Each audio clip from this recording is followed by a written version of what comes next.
किसान साथियों राम राम। आशा करता हूँ आप सब ठीक ठाक होंगे। साथियों, आज हम चर्चा फिर से नरमा के ऊपर करने जा रहे हैं, क्योंकि नरमा की फसल जो है अब किसान के खेतों के अंदर खड़ी है। और मैंने आपको यह बताया था कि राजस्थान सरकार ने चिंता जाहिर करते हुए जो सर्वे कराया है, वो सर्वे की रिपोर्ट थी वो बड़ी चिंताजनक थी। और अब पंजाब सरकार ने भी कल ही अपने अधिकारियों को आदेश दिया है कि आप अपने राज्य के अंदर कॉटन की फसल की देखरेख करें और उसमें बढ़ रहे प्रभावी रूप से दो बीमारी जो सफ़ेद मक्खी और गुलाबी सुंडी का प्रकोप है उसके बारे में किसानों को जागरूक करें। हर एक तरह की स्प्रे और दवाई बताएं। साथियों, मैं आपको बता देना चाहता हूं कि पिछले साल जो किसानों को मार पड़ी, उस मार से किसान उबर ही नहीं पाया था कि दूसरी फसल इन दोनों बीमारियों की चपेट में आनी शुरू हो गई है। और मैं आपको बार बार ये विनती भी करता हूँ और आपसे निवेदन करता हूँ कि आप यदि नरमा की फसल लेना चाहते हैं तो आपको बहुत ही सावधान और सचेत होकर का काम करना पड़ेगा। जिस तरह से बागवानी का किसान जो काम कर रहा है वही काम आप नरमा में करेंगे, तब आपको सफलता मिलेगी, वरना नरमा में सफलता आपको नहीं मिलेगी, चाहे कितना ही पैसा खर्च क्यों न कर ले। साथियों, मैं बार बार इन दोनों ही बीमारियों से बचने के तरीके जो विशेषज्ञों की राय ले लेकर आप तक पहुंचाने की भरपूर कोशिश करता हूं। और आपसे विनय निवेदन करता हूं कि आप ज़्यादा से ज़्यादा किसानों तक इन बातों को शेयर करके, और यदि आप इस तरह की जानकारी पाना चाहते हैं तो इस चैनल के साथ जुड़ करके वीडियो को पूरा सुने और समझें, ताकि आपका बहुत कम नुकसान हो। साथियों, गुलाबी सुंडी की रोकथाम के लिए मैंने बार बार 2-3 वीडियो बना बनाकर इस चैनल के ऊपर डाल दिए और आप तक शायद पहुंच ही गए होंगे। और यदि उन पर आप काम करेंगे, उन इस तरह की जो स्प्रे मैंने बताई है वो स्प्रे आप डालेंगे, तो आप मान के चलो कि आपकी गुलाबी सुंडी 60 और 70% तक कंट्रोल होगी। वो फॉरमैन ट्रैप से लेकर आखिर तक के स्प्रे मैंने बताए, 5 स्प्रे यदि आप करते हो तो बहुत ही कम खर्चे के अंदर 1000-1200 रुपये प्रति एकड़ का खर्चा आएगा और आपकी गुलाबी सुंडी कंट्रोल हो जाएगी। साथियों, लंबा समय होने के कारण स्प्रे ज़्यादा करनी पड़ती है। अब बात रही सफ़ेद मक्खी की।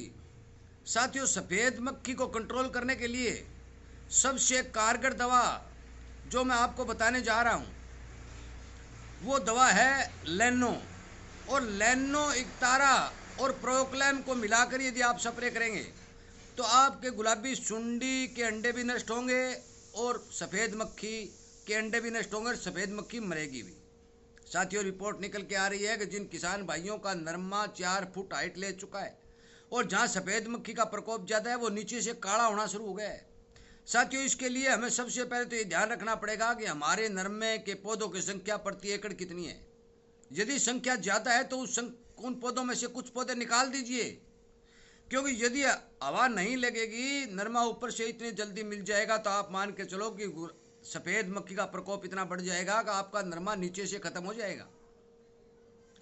साथियों, लाइलाज बीमारी जो 2-3 साल पहले आई थी और किसानों को बहुत ज़्यादा नुकसान किया था, मैं आपको बता देना चाहता हूं कि मैंने फॉरमैन ट्रैप, नीम ऑयल, तुम्बा की स्प्रे, रीठा और तुम्बा की स्प्रे और प्रोक्लेम और इक्तारा की स्प्रे जो मैंने इस गुलाबी सुंडी के लिए आपको बताई थी, वो स्प्रे प्रभावी हैं। वो फॉरमैन ट्रैप आदि सारे के सारे सिस्टम आप करेंगे तो आपको फायदा होगा। और सफ़ेद मक्खी के लिए आपको हर 10 दिन पर स्प्रे करनी पड़ेगी, जिसमें कोई दो राय ही नहीं है, क्योंकि लैनो का रिजल्ट 1 हफ्ते तक रहता है। वो अंडे, सफ़ेद मक्खी के अंडे मारती है और इक्तारा 3-4 दिन तक सफ़ेद मक्खी मारती है। प्रोक्लेम मिलाओगे आप तो उसमें ये फायदा होगा कि वो गुलाबी सुंडी के अंडे भी मारेगी, थ्रिप को भी मारेगी। साथियों, जहाँ से भी दवाई लें, दवाई असली लें और हर 10 दिन के बाद यदि आप स्प्रे दोहराएंगे, चाहे थोड़ी डोज डालकर स्प्रे कर दें, आप मान के चलो कि आपका नरमा बच जाएगा। मैं बार बार किसानों से विनय निवेदन कर रहा हूँ और सरकारें भी चिंतित कर रही हैं। राजस्थान और पंजाब सरकार ने तो ऑर्डर दे दिए और हरियाणा सरकार भी आदेश देगी कृषि अधिकारियों को खेतों में जाकर के उन्हें समझाने की और उन्हें दवा बताने की। परंतु यदि किसान करेगा तब कुछ न कुछ फायदा होगा। साथियों, कई भाई ये कहते हैं कि भगवान का दिया हुआ या फैलाया हुआ रोग रुकता नहीं। साथियों, ये धारणा सरासर गलत है। बागवानी वाले किसान इतनी मेहनत करते हैं कि वो एक एक पौधे के ऊपर 500, 700 रुपए की दवाई खर्च कर देते हैं, तब जाके बाग कामयाब होता है। और अब हर फसल के अंदर ही आपको इस बात का ध्यान रखना पड़ेगा कि इसके अंदर बीमारी क्या है, किस दवाई से बीमारी कंट्रोल होगी और कौन लोग इसके जानकार हैं। आपको उसके साथ जुड़ना भी पड़ेगा, उनकी सुननी भी पड़ेगी, यदि आपको खेती करनी है और खेती में कामयाब होना है तो। मैं हर बार ये बार कह रहा हूँ, पिछला जमाना चला गया साथियों, अब अपना नुकसान कृपया करके न करें, क्योंकि यदि अब की बार नरमा की फसल चौपट हो गई तो किसान मारा जाएगा। क्योंकि अब नरमा के अंदर अब की बार ट्रिपल अटैक, तीसरा नुकसान हो रहा है। गुलाबी सुंडी, सफेद मक्खी और ऊपर से भाव मरा हुआ है। तीनों तरफ से किसान को मार पड़ रही है साथियों। इसलिए कृपया करके मेरी बात पर ध्यान दें। अपनी नरमा की फसल को बचाने के लिए जिन खेतों के अंदर सफेद मक्खी पनप चुकी है, वो ज़्यादा से ज़्यादा कोशिश करके, मेहनत करके सफेद मक्खी को कंट्रोल करने की कोशिश करें। और अभी तक कुछ एरिया में सफेद मक्खी का प्रकोप बहुत ही कम है, तो आप तुम्बा, रीठा, नीम ऑयल की स्प्रे लगातार करते रहें ताकि सफेद मक्खी का प्रकोप न बढ़े। एक बार बढ़ने के बाद में कंट्रोल करने में हजारों रुपए खर्च हो जाते हैं साथियों।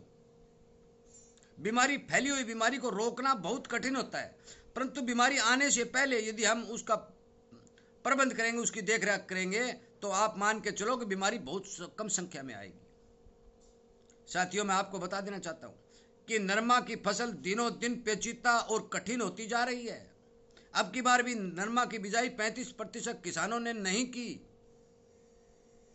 और की है तो बहुत कम की है, तभी तो 60% बिजाई हुई है। पिछले साल से 60% बिजाई हुई है, क्योंकि किसानों को पिछले साल बहुत बड़ा झटका लगा था गुलाबी सुंडी के प्रकोप से, और कुछ एरिया में सफेद मक्खी के प्रकोप से नरमा पूर्णतः खराब हो गया था। चुगाई वाले भी नहीं मिले थे, उसका ऊपर से भाव नहीं मिला है।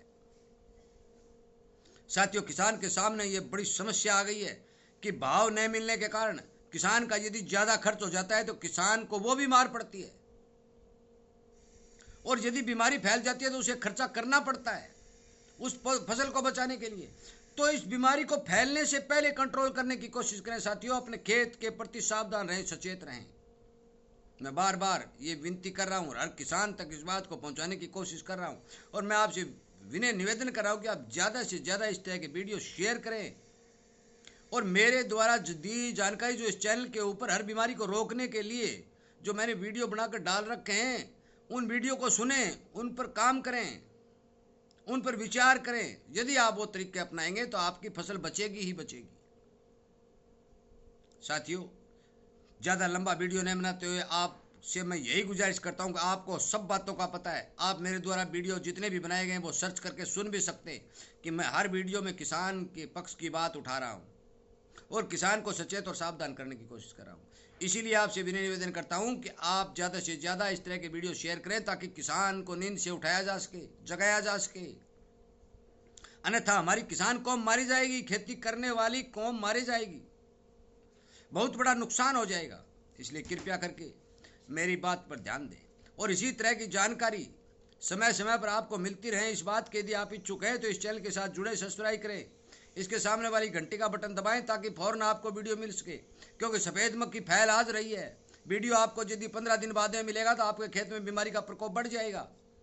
इसलिए मेरा वीडियो बनाने का एक ही मेन उद्देश्य है कि मैं समय पर आपको सचेत कर सकूं।